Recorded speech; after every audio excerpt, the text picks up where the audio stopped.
Why you may not be getting a clear picture of your financial position. Hi, I'm Josh Horn with Horn Valuation. I help business owners and attorneys with business valuation and building business value. This idea that you may not be getting a clear picture came out of a couple of meetings that I had with clients, actually several over a period of years.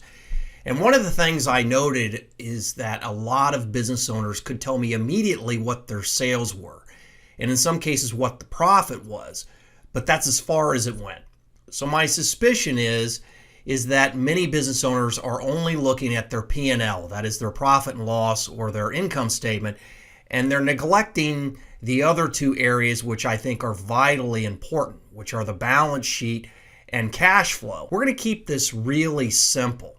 I am going to show you the three primary financial statements you should be looking at and the order that I would encourage you to look at them in.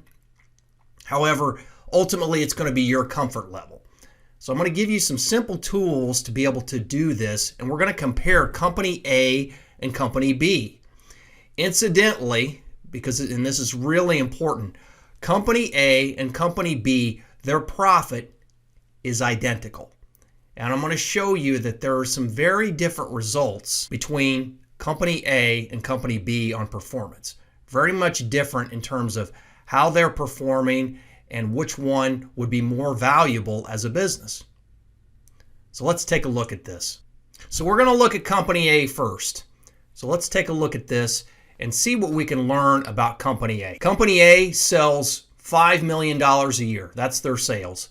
They had a profit of $132,000. On the side, I've noted the percentages. This is what we call common sizing. So we'll take percentages of the revenue. Note the revenue or sales at the top is 100%.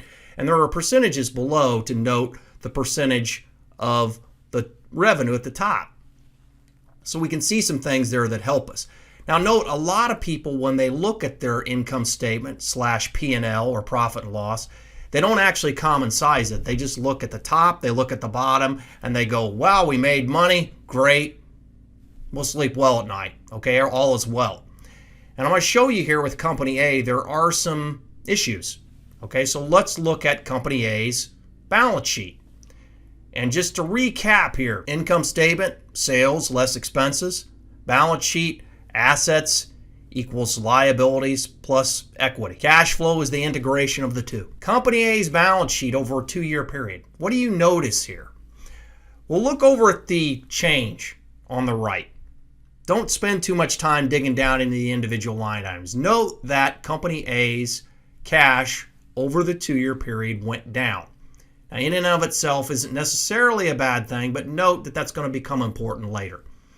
Note that Company A is having probably more difficulty collecting from its customers. Accounts receivable is moving up. That means cash is going down. They're also maintaining more inventory. So that's tying up more cash in inventory. They're stiffing their vendors a little more, which is sometimes companies pay their vendors a little too quickly. In this case, they've got $7,500 more outstanding to their vendors, some more in current liabilities, and they've spent $40,000 year over year servicing their debt. This is all going to become important when we look at Company A's overall performance. What happened to Company A on its cash? As you can see, Company A year over year burned through $5,500 of cash. One thing I want to note here is that if this number had been positive, and it was driven by more borrowings or paying vendors, basically putting vendors off, that's something to be careful of. You don't want your cash just to be going up just because you borrowed more money or you're not paying your vendors. In this case, the issue is driven primarily by the balance sheet and how poorly Company A managed its balance sheet. There's also going to be an issue that I'm going to talk about later with regard to their income statement and or profit or loss. Again, recall, Company A's balance sheet. I can tell very quickly how well a business is managed by looking at its balance sheet. Another thing that's really important to remember here is, again, this came up with the client, one of the clients I've met with, handed me the P&L, said, here you go. But is it right? And the answer is it will not be correct if the balance sheet is wrong. That's really important. That's why you've got to get your balance sheet right. Let me give you an example. Company has $100,000 of profit on its profit and loss. They show $100,000 of profit. You go over to the balance sheet and they have $200,000 of accounts receivable, of which $100,000 is over 90 days due from a customer that can't pay and is bankrupt. You're going to have to write off that receivable.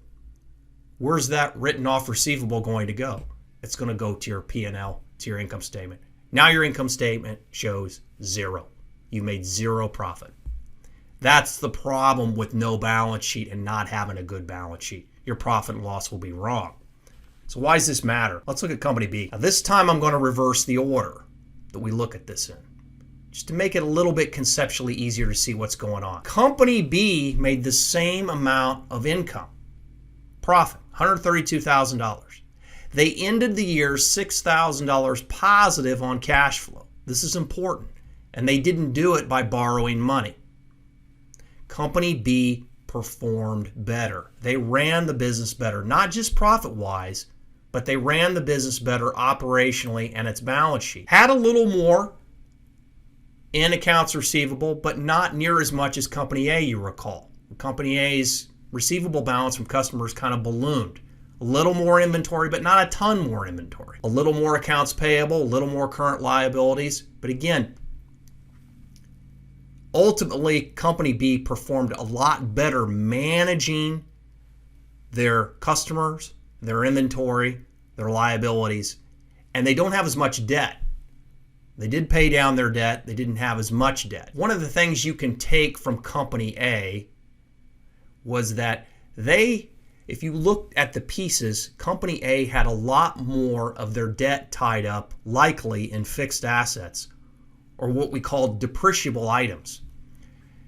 You have to be careful with that. If you go out and buy trucks, equipment, computers, things that depreciate immediately, you need to be able to get good cash flow from those because you can't sell them. They're basically worthless almost immediately. There are other things where you invest in people, possibly other companies if you're very careful, where those are appreciating assets. Those are easier to get a return on quicker. So keep that in mind. If you're going to go out and buy a bunch of equipment and things, and you're going to borrow to buy it, you need to get a return on those assets. It shouldn't be tax driven. This is another piece of this that I want you to look at Company B's income statement. Look at the gross profit margin, 45%. You remember Company A. Company A's gross profit margin was 35%. So Company A is likely not pricing as well or not buying product as well. This is critically important. Most businesses that I work with, I find out that they're underpricing their goods or services. Very, very common. It's something that is rarely talked about, but a big reason why companies aren't as profitable as they could be. Company B is getting 10% income before taxes, whereas Company A was only getting 4%. So again, yes, you look at your income statement and P&L, but it can't be the only thing you look at. Look at the whole picture. Look at all the pieces. So which company do you want to own? This is interesting because many business owners that I work with, if you said, do you want the $5 million sales company or the $2.5 million sales company, they'd say, I want the $5 million one. And unfortunately, that's the wrong answer here. And this is the answer that sometimes I see out in the real world. B, without knowing any more than we know right now, there could be other issues. And often in business valuation, we need to kick the tires a lot further than this. But just what we know right now, you would probably want to own Company B. So what else have we learned today? The number one rule is what I call it. The number one rule. Cash is king. Your business can be profitable and actually be losing cash and ultimately going out of business. Company A was in some danger. That's important to remember here. It was fixable, but company A was in some real danger, even though they were profitable. Sales. What about sales? Sales are good. Unfortunately, sales can often be actually a vanity metric. Just borrowing this from a person that I see out there on social media. I love this term. Sales are a vanity metric. You see this on Wall Street all the time. Oh, look at the sales. Look at the sales. I always want to know what they're turning into cash. And that's what you should want to know too. What else? Accuracy is important, and you're not going to get accuracy on your P&L or income statement unless your balance sheet is correct. You've got to sew up that balance sheet. You've got to tie out those balances. So recall the story I told about the overdue receivable. If that's not factored in, then your P&L is going to be wrong and you're going to be headed in the wrong direction. Establish an order. You don't want to look at this chaotically. By the way, it is now the 14th. And if you do not have your June financial statements, something is wrong. Your process is broken. Either you've got an internal problem that you need to correct, or you need to consider actually outsourcing the preparation of your financial statements to someone else. So get a process in place, establish some order. You do not want this to be chaotic. You want to be able to sit down just like I did here and just boom, boom, boom, go through this process and start making your decisions. Think like an investor. Anybody know who this guy is? I hope you do. This is Warren Buffett, arguably the most successful investor of all time. And a lot of these principles I'm showing you here are based on the principles that he uses. Now, I've come to this place in my career where I look at these things a little differently, not just because of Warren Buffett, but because of things I've found and mistakes I've made. And this is the way that you can do this in a simple and yet powerful way. This is Josh Horn, CPA of Horn Valuation. Have a great day.